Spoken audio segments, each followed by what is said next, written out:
소국이라 부르기에는 땅이 너무 넓고 대국이라 하기에는 속이 좁으니 중국이라 부른다. 중국이어서 욕하는 게 아니라 욕하고 보니 중국이었다.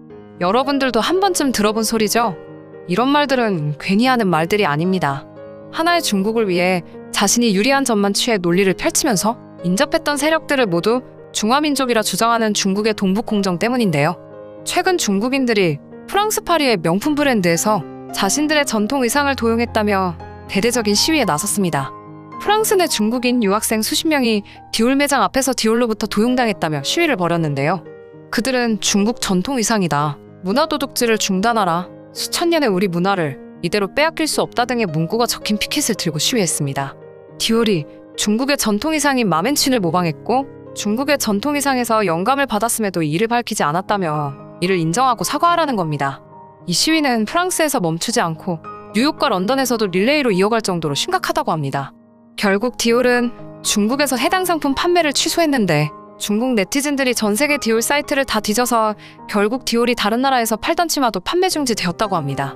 세계 최대 커뮤니티 레딧에는 이 소식을 들은 해외의 많은 네티즌들이 댓글을 남겼는데요. 중국은 모두에게 저런다. 누군가가 나서서 중국에게 똑같은 짓을 해야 한다. 치마에 주름 있으면 다 중국 거냐? 중국인들은 양복 입지 말아라. 이런 일에 더 이상 신경 쓰지 않는 브랜드가 필요합니다. 중국은 한복을 훔치고 기모노를 훔쳤습니다. 우겨도 소용없다는 선례를 세워주세요. 이런 일이 있을 때마다 중국 정부는 사람들이 격분하지 않게 말려야 합니다. 그렇게 따지면 중국 브랜드들이 티셔츠와 넥타이를 생산한다는 것도 문제 아닌가요? 라는 반응을 보이고 있습니다. 디올과 중국과의 악연은 과거에도 수차례 있었는데요. 디올은 아시아인을 모델로 한 패션 사진을 공개했다가 아시아와 중국 문화를 모욕했다는 이유로 중국 여론의 비난을 받은 적이 있었죠. 디올은 논란이 커지자 해당 사진을 삭제했는데요. 사진 속 여성은 중국의 전통 의상을 입고 머리에 꽃 장식을 한 채 눈을 개슴츠레하게 뜨고 있습니다. 얼핏 보면 무섭기까지 하죠. 그러자 중국에서는 아시아와 중국 문화를 모욕했다며 비난을 쏟아냈죠. 중국 북경일보는 이것이 디올의 눈에 비친 아시아 여성인가? 라는 제목의 기사로 디올을 맹비난했습니다. 또 다른 중국 매체는 디올과 사진작가의 미적 취향이 도를 넘었다. 그들의 행동은 중국 여성을 모욕하고 중국 문화를 왜곡하려는 의도를 담고 있다고 보도했죠. 중국의 누리꾼들은 한국과 일본 모델의 사진을 비교했는데요. 한국과 일본의 모델은 예쁜데 왜 중국인 모델만 못생기게 찍냐며 반발했죠. 결국 디올은 해당 사진을 삭제하고 사과했습니다. 그런데 웃긴 건 이 사진의 작가가 중국인이었다는 것으로 밝혀지며 비난의 타겟은 이 사진들을 찍은 챗만이라는 사진작가에게 쏠렸습니다. 중국인들은 중국 내에서 명성을 얻어 돈벌이를 하면서 중국인을 희화화하는 것은 최소한의 애국심에도 어긋난다며 비난했습니다. 최근 중국에서 논란이 된 연예인들이 퇴출되는 상황을 고려했을 때 챗만도 향후 중국에서 활동이 어려울 것으로 예상된다고 합니다. 또 디올은 중국 대학생을 대상으로 한 인턴십 프로그램에서 대만을 뺀 지도를 사용했다는 이유로 중국인들에게 거센 항의를 받은 적도 있었죠. 이렇게 그들의 심기를 건드리면 아시아에서 가장 큰 소비 시장인 중국에서 불매운동으로 이어지기 때문에 많은 기업들이 중국의 눈치를 볼 수밖에 없습니다.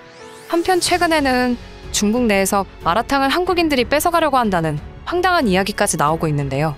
마라탕 먹고 갈래? 이 말은 요즘 중국 젊은이들이 데이트 신청을 할 때 쓰는 표현이라고 합니다.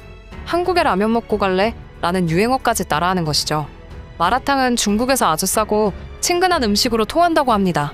조사에 따르면 중국에선 지역을 불문하고 청년이 많은 지역마다 마라탕 가게가 급속도로 늘어난 것으로 나타났습니다. 주머니 사정이 좋지 않은 청년들이 값싼 마라탕으로 배를 채우기 때문인데요. 게다가 중국에선 매운맛 음식을 나눠 먹으며 고통을 함께 겪으면 그만큼 관계도 끈끈해진다고 믿는다고 합니다. 이렇게 마라탕 가게는 자연스럽게 중국 청년 세대가 교류하는 공간으로 자리매김했죠. 한국 또한 마라탕 전문점이 늘어나며 MZ세대들 사이에서는 마라탕이 인기를 끌고 있는데요. 중국은 그렇다 치고 한국에선 왜 인기가 있을까요? 마라탕 열풍의 1차 원인은 한국에 거주하는 중국인이 그만큼 늘었기 때문이라고 합니다. 한국에 체류한 중국인은 전체 외국인의 43%로 2010년 70만 명보다 58% 이상 증가했습니다.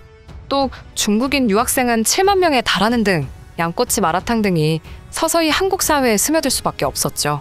이에 2년 전쯤부터 중국 언론은 중국 식문화가 한국을 휩쓸었다는 기사를 쏟아내기 시작했습니다. 마라탕이 떡볶이를 제쳤고 양꼬치가 한국의 주류 식문화가 됐다는 겁니다. 최근에는 중국발 마라탕이 한국을 공습하다 찌릿찌릿 매운맛, 한국 청춘까지 마비시켰다. 마라탕에 열광하는 한국의 MZ세대, 한국인들이 이열치열을 위한 메뉴로 마라탕을 많이 찾고 있다며 중국 CCTV 기자가 수원의 마라탕 가게를 방문해서 한국에서의 마라탕 인기를 보도했었죠. CCTV 기자는 한국에서 고온다습한 날씨가 이어지자 많은 한국인들이 시원한 에어컨 아래에서 뜨거운 마라탕을 먹으며 좋아한다. 한국 식품회사들은 집에서도 간편하게 먹을 수 있는 마라탕 밀키트까지 판매하고 있다. 한국의 여성은 떡볶이보다 마라샹궈에 더 많은 비용을 지출했다고 보도했습니다. 해당 보도는 중국판 트위터 웨이보를 통해 순식간에 확산되었는데요. 중국인들은 이 같은 한국의 마라탕 열풍을 기뻐하면서도 한편으론 의아해한다고 합니다. 더 귀하고 맛있는 음식이 많은데 왜 하필 값이 싼 마라탕이 인기를 끄는지 모르겠다는 거죠. 또 이 기사를 접한 중국의 누리꾼들이 황당한 주장을 하면서 논란으로 번졌는데요. 한국이 마라탕을 자기네 음식이라고 우길 것이다 라고 주장하고 있기 때문이죠. 한국이 김치에 이어 곧 마라탕을 훔쳐갈 것이다 라는 주장도 있는데요. 이 말은 김치가 자신들의 음식이었는데 한국이 뺏어갔다는 것입니다. 이 밖에도 한국이 마라탕을 세계문화유산에 등재하는 것을 막아야 한다 등 웃음만 나오는 황당한 글들이 많이 보였죠. 누가 마라탕이 우리 거라고 했나요? 김치 한복 삼계탕에 이어 오징어 게임 때도 한국이 자신들의 문화를 뺏어갔다며 그 난리를 치더만 마라탕을 한국이 훔쳐간다니 황당할 따름입니다. 자신들의 문화는 지키려고 발버둥치면서 남의 나라 문화는 표절해도 상관없는 그야말로 전형적인 내로남불이죠. 오징어 게임을 표절한 오징어의 승리라는 드라마를 만들면서 설탕은 중국에서 넘어왔으니 달고 나는 중국의 문화다. 오징어 놀이는 중국의 사방치기에서 유래됐으니 중국의 놀이다. 녹색 추리닝은 중국이 먼저 입었으니 오징어 게임은 중국을 표절했다. 또 최근에는 드라마 이상한 변호사 우영우에서 주인공이 착용한 재킷과 가방 등이 짝퉁으로 만들어져 중국 최대 오픈마켓 타오바오에 판매되고 있죠. 중국은 맨날 뺏어가기만 해봤으니 한 번쯤 당해봐야 그 기분을 잘 알 텐데요. 이번 디올 사태로 무언가 좀 느껴봤으면 좋겠네요. 실제로 한국에서 작년 만우절에 중국의 동북공정을 역으로 비꾼 적도 있었습니다. 라카이 코리아가 공식 홈페이지에 중국 관련 공지입니다라는 제목의 글을 올렸는데요. 1년 365일이 만우절인데 멈추질 않는 중국의 역사 왜곡과 동북공정이 얼마나 황당한 주장인지 그 기분을 느껴봤으면 한다고 적었죠. 그러면서 단원 김홍도압에게 화풍을 본뜬 이미지와 함께 예로부터 우리 조상들은 헛과와 딤섬 그리고 마라탕을 즐겨 드셨다고 적힌 그림을 게재했습니다. 그림에는 조선시대 주막에서 한국 사람들이 중국 음식인 마라룽샤와 딤섬, 허거 등을 요리해 먹는 모습이 담겨져 있었는데요. 이는 최근 김치와 한복, 삼계탕 등 중국 네티즌과 기업들이 한국의 문화를 자국문화라고 주장한 것을 역으로 비꾼 것입니다. 만우절 이벤트였지만 이를 본 중국인들은 그야말로 난리가 났었죠. 한국뿐만 아니라 반중정서는 이미 심각한 수준으로 세계 전역에 퍼져 있는데요. 최근 미국과 중국은 총성 없는 전쟁을 벌이고 있지만 어느 국가도 중국이 편에 서지 않고 있죠. 외형적으로 중립을 유지하지만 실상은 미국에게 힘을 실어주고 있습니다.